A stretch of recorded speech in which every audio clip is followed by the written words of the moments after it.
Welcome to the Fantastic Story Society, a place for the most unusual stories and storytellers, including your masters of ceremony, Max, Tim, and Scott Markus. Welcome, everyone. We have returning guest today in our Fantastic Story Society, an alumni. Well, he's not even a guest. He's a member. Yeah, as a member, alum or alumni is singular? Alumnus. Alumnus? I don't know. We have a returning friend. There we go. Proud card-carrying member. Yeah. Well, and it's wild. Max and I were talking before you joined us that I think the episode we recorded with you was the last pre-pandemic episode we had. You and I were even sitting in the same room, as unfathomable as that became for the next 2 years. Yeah, I think you're right. The timing was right there. Shortly after that is when everything, went all dark. Yes. Dark ages. Well, so welcome back, Ted, of the Haunted Galena Tour Company. And in that episode 2 years ago, we were talking about the upcoming first ever Haunted Galena Paranormal Conference. And we're still going to be talking about the first ever upcoming Haunted Galena Conference.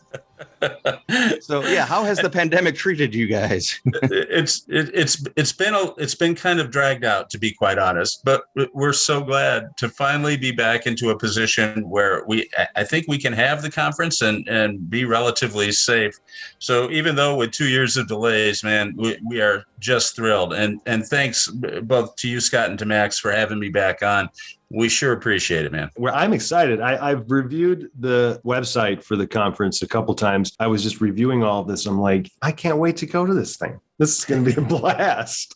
We are really excited and really fortunate to have just a great lineup of speakers, some really fun events. And I think the best part about this whole thing is that it's in the great town of Galena, which dates back to 1826 and just is loaded with all kinds of paranormal hotspots. So we can guarantee not only a fun conference learning experience for folks who want to come, but also you're going to be in a very, very rich environment for paranormal activity and for hauntings, and plenty of opportunities for you to explore those different spots while you're in town. So we look to welcoming both people who are experienced in ghost hunting, but also folks who are just interested in the paranormal and ghostly phenomenon as well.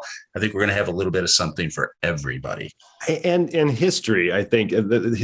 Galena is such a historical town. I've never been.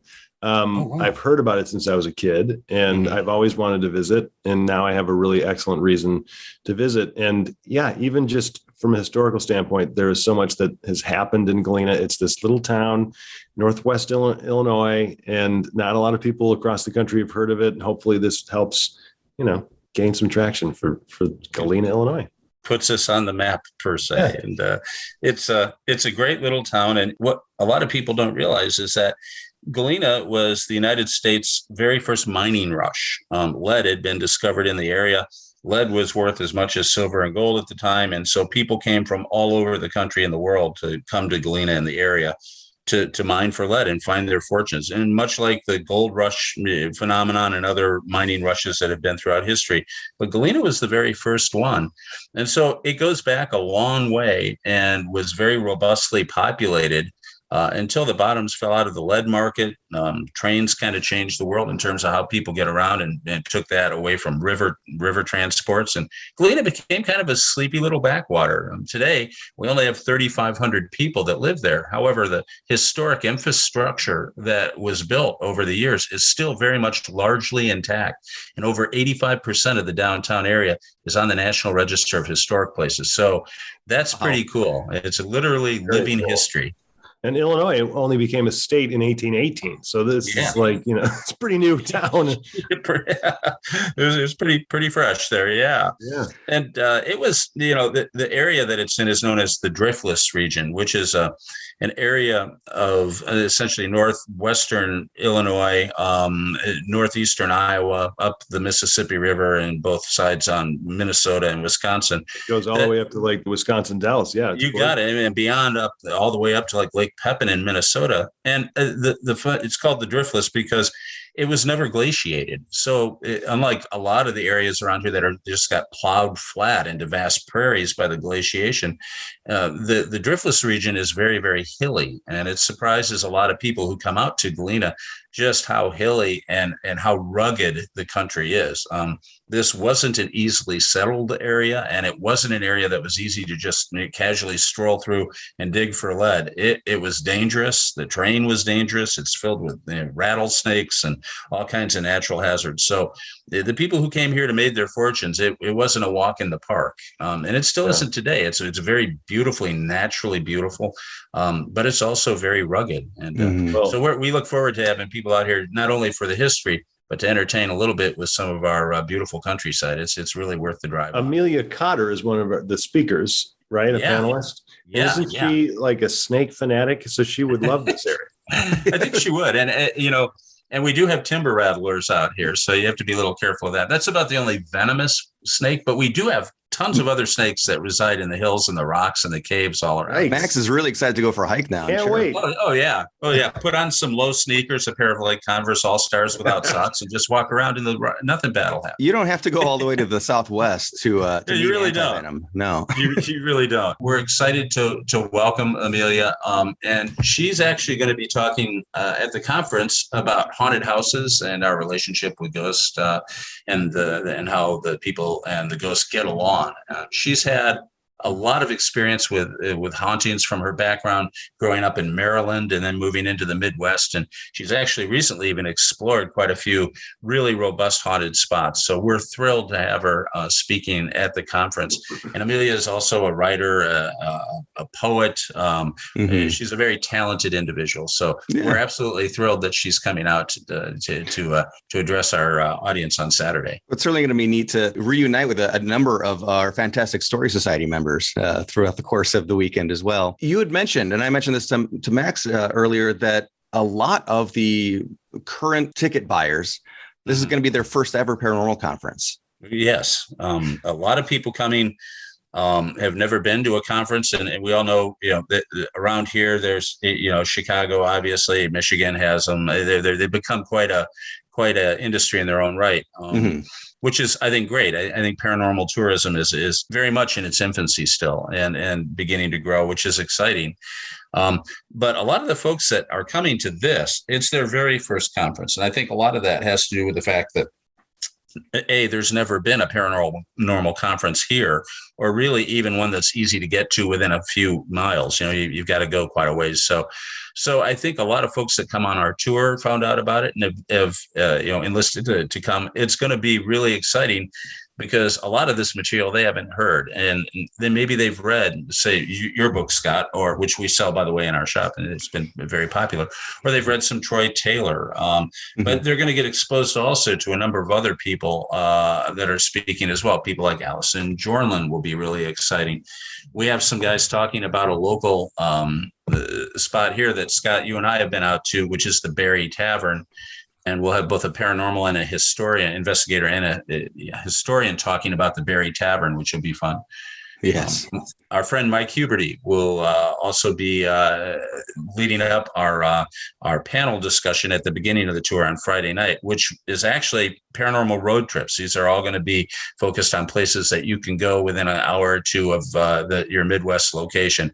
And that's kind of fun to hear about, because some of those places might surprise you how close they are. There's a lot of this right in your own backyard you may not be aware of. So fun stuff there. So this is a fun element of this conference, that there are some conferences across the country. I mean, there's one up, down in Janesville, of all places, in Wisconsin, and then up in the far reaches of the North, Sault Ste. Marie, of course, big ones, and like Louisville, just all over the place. But so many of them are reliant on needing television personalities. And it's kind of like built around almost more, paranormal, but really it's sometimes more of a pop culture expo. Whereas the Galena Tour Company, I guess, let me ask you, what was your philosophy, you and your wonderful wife, Robin, what were your philosophies of what you were trying to accomplish, what you are trying to accomplish with this? That's a really, really good question. We we really didn't want to be a celebrity-based event. And I'm not trying to take away. I watch all the ghost shows and I like them all. It's fun. They're fun to watch, and so I think that's an important thing. We owe them a debt of gratitude. Our businesses, we do a haunted tour in Galena. And we've been operating for a number of years, and we've had just a great time doing it. So what we really wanted to do was to focus, number one, on regional attractions. In other words, we wanted to say, okay, here's what's in the area in terms of hauntings that we know about. Our speakers, we wanted to be regional, and we wanted it to be specifically about Galena when possible. So we didn't want to lean so much on celebrities to come in and create that kind of an event. We were far more interested, more or less, in the regional education of folks who wanted to know about these hauntings and find the right speakers that could come and deliver that material. And I think we've been really lucky in getting a group of folks together that are going to be a really dynamic Saturday in terms of talking. Many of you know each other, and that's one of the things we're looking forward to, is kind of getting together and all hanging out again. Many of us have met on previous engagements. And some of us haven't, but know of one another. And it'll be fun to meet some of these folks for the first time, even though we've spoken extensively. So our thing was, we wanted it to be about the haunting. We wanted it to be about the history, and we wanted it to be about the region. And that's what this conference is really going to be all about, both this time and in the future. We'll keep the focus local. But it seems like from just from looking at the schedule of events, for anyone listening to this who just enjoys listening to our podcast in general, thank you, obviously. But you also may not have, a deep love for paranormal events or investigating. You just like hearing stories. That's what this conference seems like it is. This is a storytelling conference. I love that. And I like the fact that you're not, hey, Amy and Adam from Kindred Spirits are going to be here. Why don't you come and meet them? Like, suddenly the conference becomes that, which I love Amy and Adam, and it'd be great if they could attend. But, this is more about come and listen to some really cool stories. And then why don't you talk a little bit about some of the after hours events that you're going to have? Oh, sure. Because I am excited. I'm buying all tickets to all of them. and they're going to be really cool. And by the way, I love Amy and Adam too. They're really fun. I like I say, I watch all those shows, and I'm fans totally. of it. But that's just, we wanted to be more a bit on the storytelling, yes, and that's really what we do in our ghost tours as well. And that folkloric material and the ghost story type material we think is important. Can I throw an aside in? One of the cool things about Galena is it's small, right? It's only 3,500 people, but we get about 1.5 million people that come through every year to the town. And because of that, I don't believe we're more haunted than anywhere else in the world, but something funny does happen. And it's that there are certain locations that are haunted in Galena, and we get the same stories out of them from different people throughout every season. So I might have somebody staying at the local DeSoto House Hotel. On a June day, will come and tell me about an experience they had. And then in August, I'll get the same story from a completely different couple. So we get verification of these paranormal events from different people staying in the same places. I'm not so sure I want to stay there. Nothing horrible has happened. So it's so kind of neat in the sense that it's so far. There's plenty of room. So when we talk about after hours events, this is really a chance for folks who are interested in the paranormal beyond our lecture cycle throughout the day on Saturday and Friday night too, to get out and enjoy some exciting supplementary events that are occurring. The biggest one, of course, are going to be the investigations. We are doing 2 investigative pieces this year. One is at a place called the Dowling House. It's the oldest house in Galena, built in 1826 by John Dowling, who is an Irish immigrant. We start our haunted tour at the Dowling House, and some of those tours we take into the Dowling House, and we have had a whole bucket full of weird phenomenon that have occurred within the Dowling. So there will be a Dowling House investigation on Friday night, starting at 10 p.m. The other investigation will be at the DeSoto house, and that will be another 10 p.m. Exploration of the ghosts of the DeSoto, which also are somewhat notorious and legendary. They're fairly robust. We get a lot of stories out of that place. And that'll be an exciting thing too. The people running our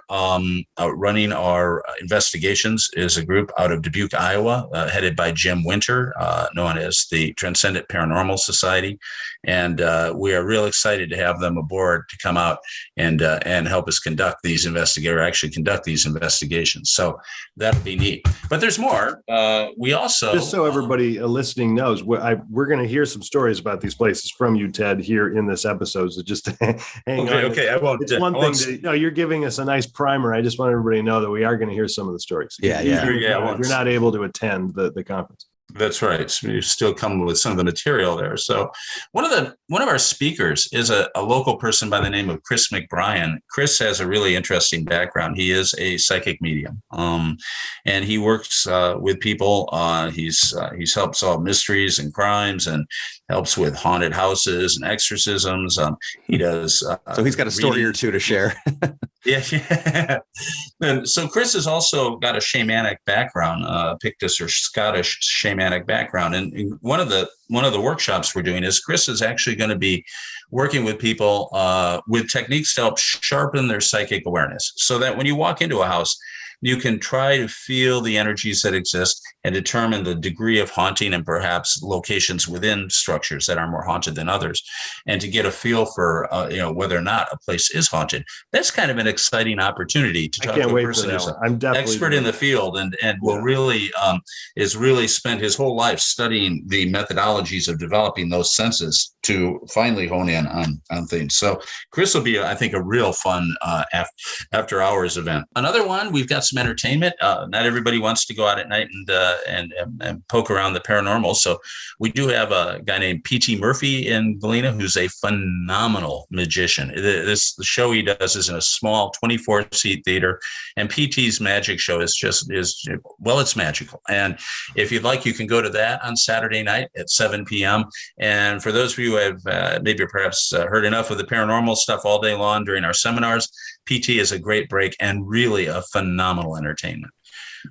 Then we also are going to be doing our Haunted Galena Ghost Walk, which is our normal ghost walk, but we're upping it and making it a little meatier for our conference attendees. Cool. And that'll be fun. Robin and I are going to be doing one group, and we've actually added a second ghost walk, just due to the fact that it's the demand is kind of through the roof. So there'll be two opportunities to go on the ghost walk on Saturday night, one at 8 and one at 8:30, and that'll be cool too. I'm really happy to hear that, because as I said the last time we spoke on this show, that I've taken ghost tours around the country, and without any just false flattery or anything, the Haunted Galena tour is the best tour I've ever taken.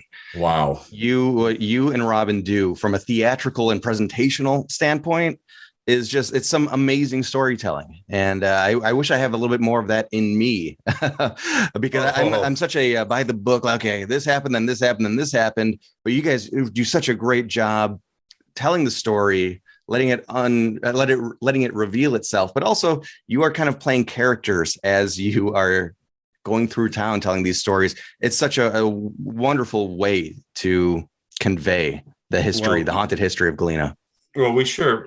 I'm blushing here. I thank you. I have no response for that other than to say we are so grateful to you for liking what we do, and we love doing it the way we do it, and everything else. It's just something that is a great source of joy for both Robin and I to be able to perform, and to have people like what we do has been a really, really neat thing. So we'll keep working hard to develop new product and find new ways to feature Galena's paranormal past and locations that people can go explore, because that's really what it's all about. You know, it's one thing to go visit a new place, but to have a great sense of adventure, or an adventure on that journey yourself, really, I think, makes it one of the more outstanding things that we can offer people who come to visit. And we try to impart that to everyone who comes on our tours. So that's so great. Another thing that folks can do, there's a nearby old tavern just outside of Galena. It's about a 20-minute drive. It's called the Berry Tavern. This was a stagecoach stop that was founded by a man named Fortunatus Berry, which I think is just the coolest name. I'm thinking about changing mine. Fortunatus Berry's Tavern was a stagecoach stop, and one day a stagecoach stopped with a few of the drivers on board having horrid cases of cholera. An epidemic broke out amongst the patrons at the Berry Tavern, and a number of people perished. The next stagecoach that came along literally saw people crawling on the grass and dying on the yard from cholera as they pulled up, and just whipped the horses on and kept right on going. And some of that found its way into Galena, but they recognized that the stagecoach people had become infected, and they were able to quarantine them, and they died in Galena, but without infecting other people. So I didn't know that element of that story. It's pretty awful tale, right? But the thing is, the Berry Tavern is a somewhat haunted location today, as well as being a really important historic site in the region. And so we're lucky to have both Corey Ritterbush, who is the president of the Berry Tavern Preservation Society, and Jim Winter, our Transcendent Paranormal Society investigative leader, will be both giving a talk on the Berry Tavern. But on Sunday, you can drive out to the Berry Tavern between 12 noon to 2 p.m. And actually, Corey will be out there to show people through the tavern and the hot spots, and that'll be a really fun thing to go see too. So that's great. I like it because it's kind of so-called on my way back home. Just get right onto Highway 11 and just head home. That's cool. I'm just looking at a map. That's why it seems like I was going to say, well, that was not many people could have picked that one up very well. Oh yeah, Schulzberg. Oh, we always hang out there. Exactly where Schulzberg. Yeah, for sure. So go there all the time. This is, as Max was mentioning, that this is a great storytelling conference, but yes, you are getting boots on the ground at unique locations, and I still think that Berry Tavern, the secret is going to get out about this place, because I think it is such a fascinating location with such a deep, rich history. There is a cemetery on the property as well that was lost for a long time and has since been rediscovered. We don't really even know how many people are buried there. There was also a murder that took place before, I believe it was before the epidemic, the cholera outbreak happened, that led to a guy, the criminal being lynched through the legal system. And then that criminal is haunting the place where he died. So there's like a haunting that's 1 degree separated from this location. Once the story is out, once the secret is out about this, I think all of the ghost hunting shows will be doing episodes at the Berry Tavern. So this is awesome that people are able to get access to it right now. I'm just looking at Berry Tavern on the map. I mean, just the location itself is like, where is that? I mean, it's right in the middle of nowhere. And there's lots of like little houses where horrid thing. I mean, we've all heard of like the Villisca Axe House. Exactly. There's another one in Iowa. I'll probably speak on it. Called the Edinburgh Manor. It was an old poor farm, and those are always usually pretty lit up, But this Berry Tavern really, it just speaks to me. It's just really an interesting place. So I'm so excited that we have some experts in the field that have both investigated and done the restorational work and maintain the history of it. I think that's going to be just, I think, one of the highlights of the show, and it's kind of a hidden gem that most people maybe won't even pick up on. So if you're thinking of coming to the conference, don't miss the speech by Corey Ritterbush and Jim Winter, and don't miss your chance to go out to and experience and feel the Berry Tavern. Yeah, it's got a pretty weird vibe out there. Well, and then the Dowling House as well. That is a place that you can't step foot inside on. Normally, you have to be part of the tour, right? Or, of course, have the full run of it with being able to do an investigation there throughout the conference. Right. And so that's going to be, I think, a real high point, too, both on the walking tour as well as the investigation. The Dowling House at night is just spectacularly creepy. The place is set up very much like it looked in 1835.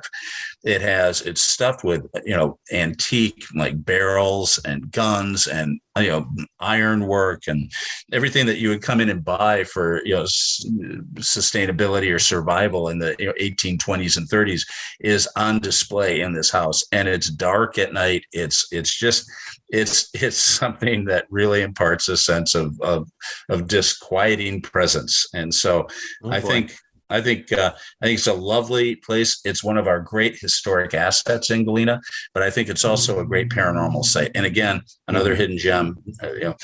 Don't miss that one. If you can even just take a tour of it during the day on Sunday, perhaps do that too. So there's lots of chances to get in there if the investigation is sold out, which right now it is. I have to tell you, both the DeSoto and the Dowling investigations have already filled up. However, I know, but technicians are working on the problem. Let's see what we may come up with something there. We're working on it.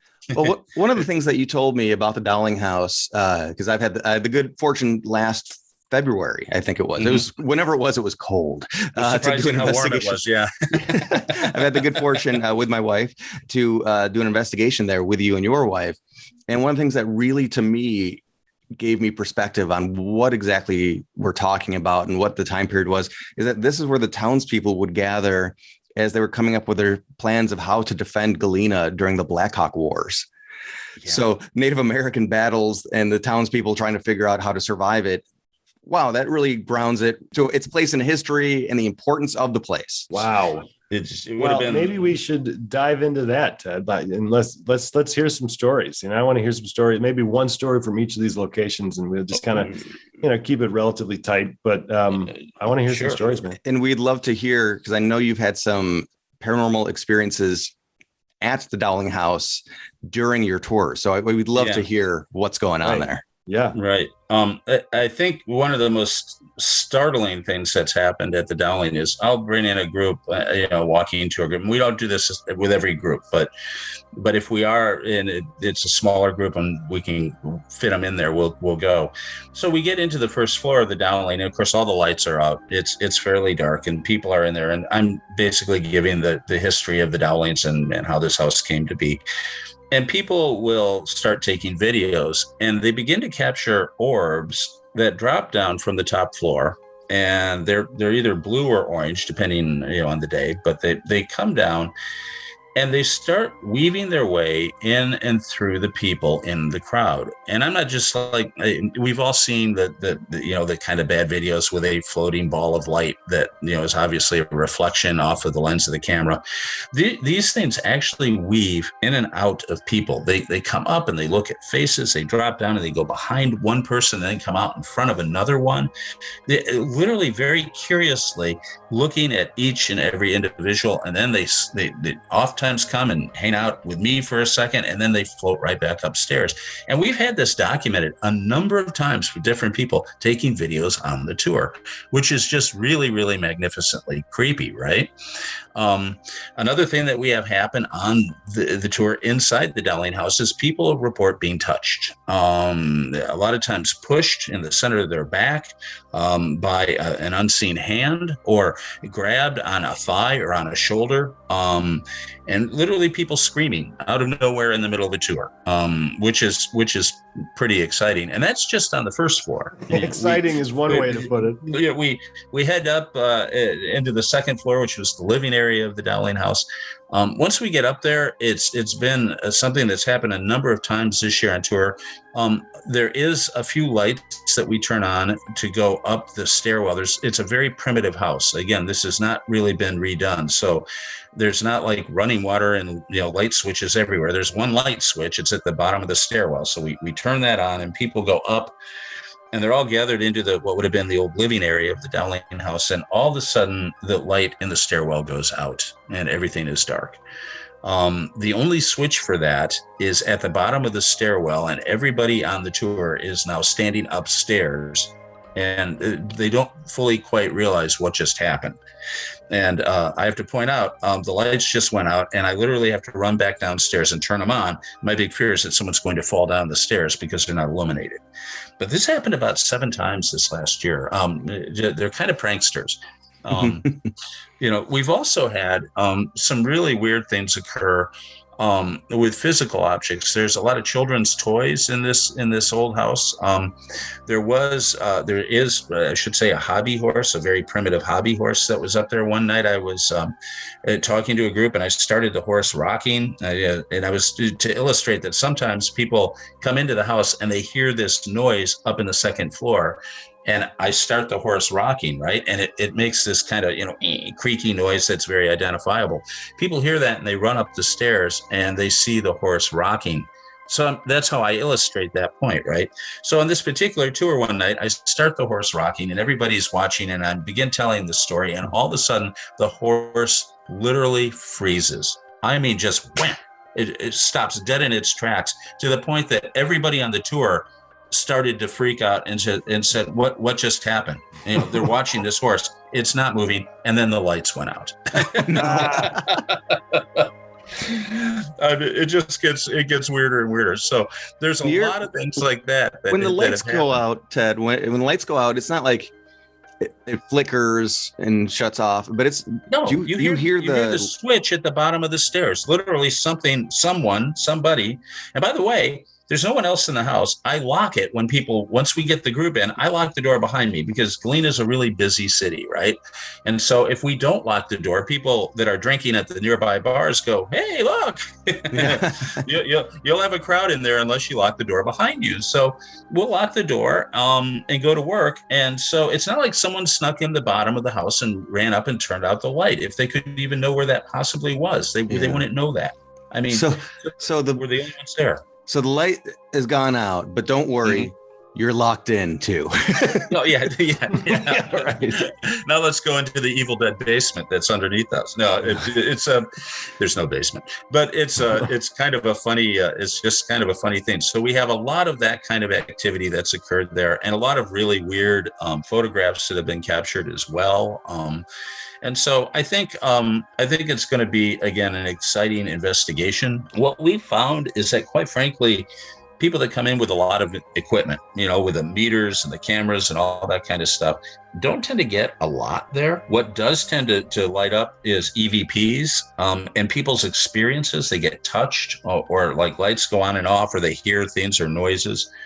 God, on a personal level, one day I had a group upstairs, and after I get done up there, we come down the stairs, right? And I send them back out through the front door. This is a tiny little house. To paint a picture for you, Max, it's not very big. So we come down the stairs, and I send them right out the door. So I'm down there waiting for the rest of the people to come down from upstairs. And the final 3 group of young women come down, and they come into the main room of the bottom floor, and they're going to start walking now to go out the front door, when something in the dark back corner of the old trading post area of the first floor yells the word "Ted." And I jumped. I thought it was somebody on the tour playing a prank. So I looked over there, and there was no one there. And I looked back, and these 3 girls looked like they were going to soil themselves. They all heard it. They had no idea where it came from. It wasn't anyone outside. The walls are, 5 feet thick, and they ran out of there. I mean, it's that kind of stuff. They seem to know people and who they are. And that's kind of a neat thing. So a lot of the experiences we hear from at Dowling are very experiential, and not so much the kind of evidence like, oh, here's the video, here's this and that that we captured electronically. But that makes it the kind of place that you really want to kind of be in, because you come out with some stories, Well, let's hear about DeSoto. Now, DeSoto has been notoriously haunted from the beginning of the Civil War by an apparition known as the Lady in Black. Now, nobody really knows exactly who the Lady in Black is, but she does wear a black mourning costume, black veil, black gloves. It's Civil War era mourning, costume, right?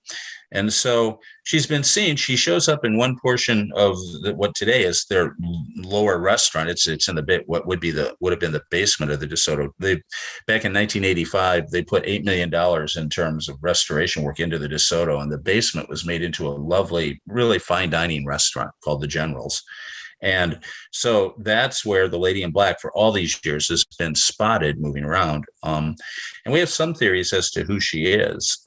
We believe that she may have been the sweetheart of a Civil War soldier. There's a group of young Civil War soldiers who were enlisted in the Union Army and boarded a train with their commanding officer, a guy named Bushrod Howard, who was our postmaster at the time. And they were heading to Washington, D.C. after their basic training. And in southern Indiana, the train going over a huge ravine went off the tracks. It may have been sabotaged. They never did really figure it out. But the train crashed into this deep ravine, river valley, and every man on board was just crushed and killed horribly, right? Jeez. The Army was going to bury them where they lay, but then thought the better of it. And they moved the bodies to nearby Columbus, Ohio, where at least their remains were put into coffins. They were going to bury them in Columbus, but the mayor of Galena said, no, we want our boys back here. So they shipped them up to Galena. It took 10 days to arrive. And they, not to be morose, but back then with no embalming, 10 days in a train in the hot sun after a traumatic death, by the time they arrived, obviously, it was important we get the bodies to the coolest possible place they could find so they could retard the bacterial decomposition going on in these bodies. And at that time, the coolest place in all of downtown Galena was the basement of the DeSoto house. So the bodies were brought there and prepared. And we believe that shortly after that preparation, that one of the young brides and or sweethearts of one of those men came in to perhaps look at her soldier one final time, to say she can't go on, that her heart was broken. Maybe she was unfortunate enough to look into the coffin at the state of the remains. But whatever happened, we believe it shocked her so badly that ultimately it led to either her death through depression or suicide. Because right after these events transpired, the lady in black begins manifesting, and she's way back then. Yeah, been spotted over and over again by both staff and visitors alike. But the lady in black is just one of many apparitions and many stories we get. Here's a good example of a repeating story. We've heard this about 5 times from people in different rooms, right? Are sleeping. It's usually a husband and wife type thing where the wife is sleeping, the husband is sleeping. And the wife wakes up in the middle of the night because a man is sitting on the bed behind her, touching her thigh, rubbing her, and they always think it's their husband returning to bed. Maybe he went up to go to the bathroom, is just returning back and saying, "Oh, honey, I'm getting back in bed." When they open their eyes, they see their husband still lying in front of them, and there's something rubbing their leg from behind.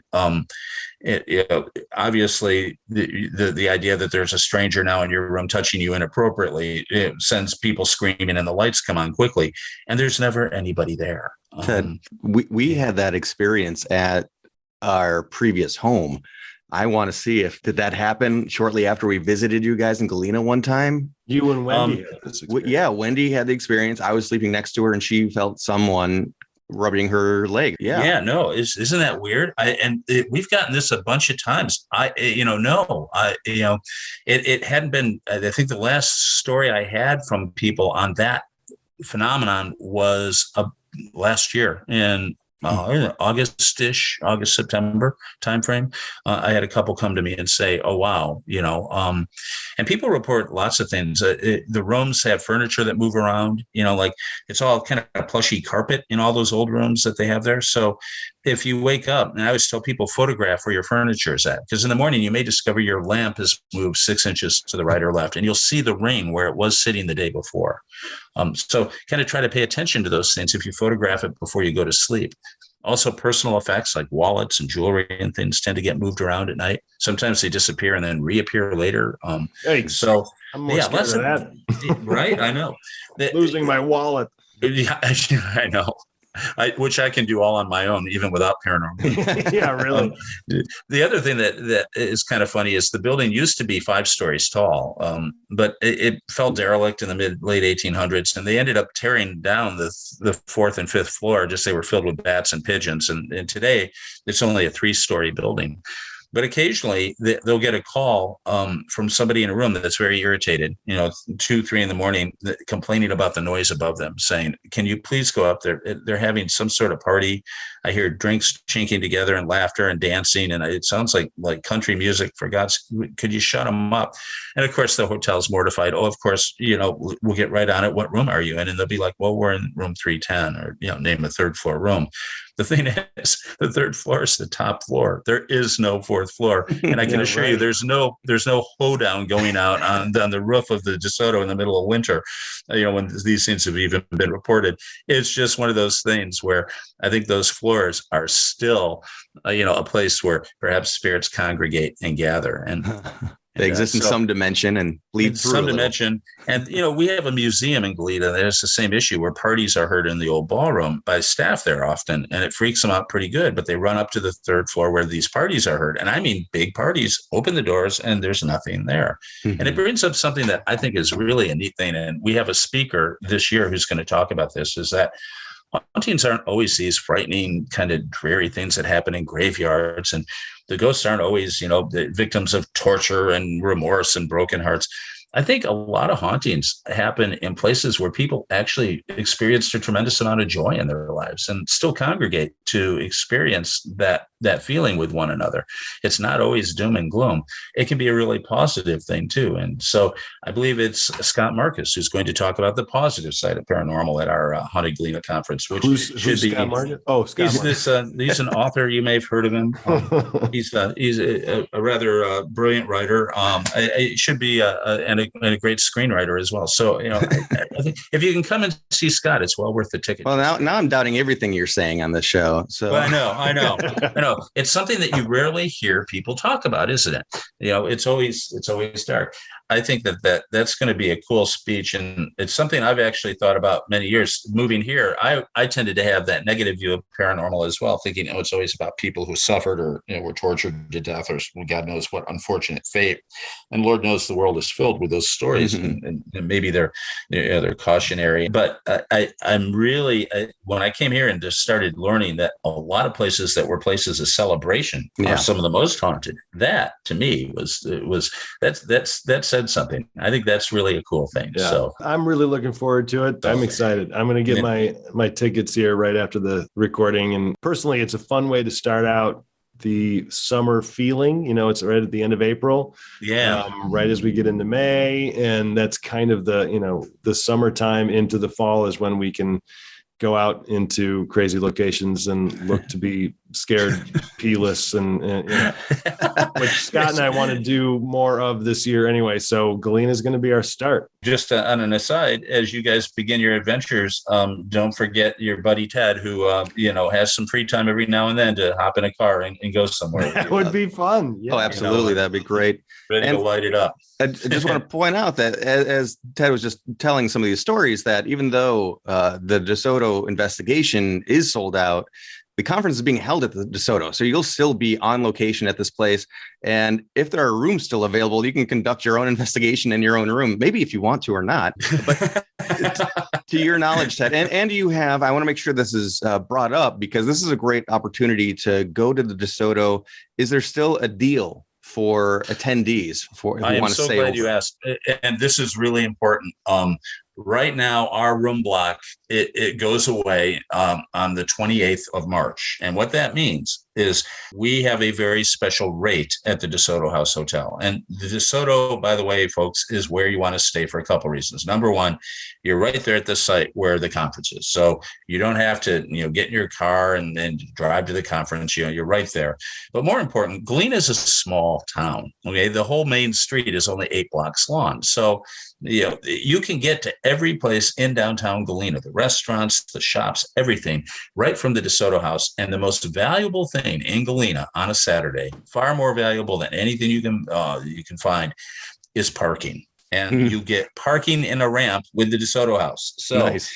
Now, the thing is that our room block that we have is going away. Our price per night is at $120. Normally it's about $220, $250 a night on a weekend. So you've got a really great deal to stay in a landmark historic and a landmark haunted facility. Yeah. And be right there at the site of the conference. But you need to move pretty quick here. That all goes away on the 28th of March. Now, if you miss the deadline, if you call the DeSoto and tell them, oh, I'm so sorry, I missed the deadline, if they have rooms left, they will probably, I've been told, still honor that price. However, I will tell you this, that on the same weekend as we're doing our haunted conference, it is Ulysses S. Grant's 200th birthday party. And there's going to be a lot of people, a lot of Civil War reenactments going on, and just a lot of activity in town. So if you're a history nut, or if you are a paranormal nut, you are going to have a great time this weekend because there's going to be tons of stuff to find and look at. Oh my gosh. So yeah, let's just take question out of it and book your room before the 28th. I think Max and we might be in Galena a lot this summer. You always have a home base to work from. Come on out. We've got plenty of space for you. And that way you can venture out and, do day trips and day ventures and come back and still find a nice, nice cozy place to stay. So you're both welcome anytime. Maybe we'll even do an on location from the Haunted Galena conference episode of the Fantastic Story Society. We would love that. And, we've got a table for you. So down in the vendor room. So you get a chance to meet a lot of the people coming in and explain what you guys do, and then maybe get some new fans. And there you go. And that'll be really cool. Well, and of course, Ted, you and your wonderful wife, Robin, you're some of our best friends now. And we met at a paranormal conference a couple of years ago. Yes, we did. Yeah, there's so many benefits to going to these types of fun events. Lifelong relationships that you meet people, and how cool is that, right? Absolutely. That's what it's all about. That is what it's all. Oh, speaking of which, somebody recently had a birthday, if I'm not mistaken. Won't you please give my grandest, biggest hug to Miss Wendy, your lovely wife, who just had her birthday. And I hope she's happy, and I hope it went well. Yes, I will pass that along. Thank you. And actually, happy birthday to another of our Fantastic Story Society members, Amelia Cotter. Her birthday, I think, was yesterday. Yeah, it was yesterday. So yeah, we're all a big family, Woohoo, that's it. All right, cool. So check out the hauntedgalenatourcompany.com for all the information on the tour company. You guys have an awesome storefront. If you're looking for the perfect gift to yourself, especially if you're listening to this show, you'll probably love everything in their shop. A Darkness Lovely is their store. And of course, the Haunted Galena Conference, all the information for all of this is on their website, hauntedgalenatourcompany.com. Thanks, fellas, for having me on. I so appreciate it. It's always a pleasure. And thank you for what you do. I think it's just a great service to the creative world and to the people who tell those tales. Thank you. It means the world to us. Thanks, Ted. That means a lot to us. And for everyone listening, as always, thank you. And if you hear of any fantastic stories, reach out to us. Hit us up on Twitter at Fantastic Ghosty, and maybe you'll be inducted into the Fantastic Story Society. Thanks, everybody.